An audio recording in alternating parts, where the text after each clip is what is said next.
നിങ്ങളെപ്പോലെ രാഭാസന്റെ മുന്നിൽ ചിലങ്ക കെട്ടി ആടിയപ്പോ കളങ്കപ്പെട്ടത് ദൈവദത്തമായൊരു കലയാണ്.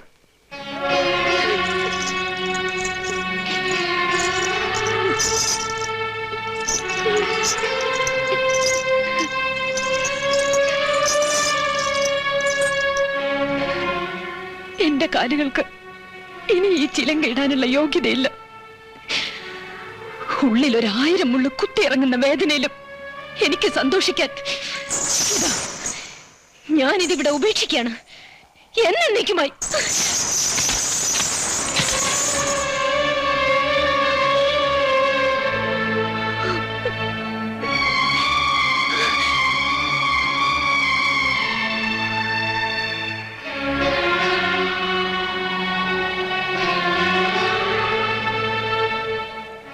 എന്തിനായിരുന്നു നീല ഈ ഒരു ശാപം കൂടെ ഏറ്റുവാങ്ങിയത്?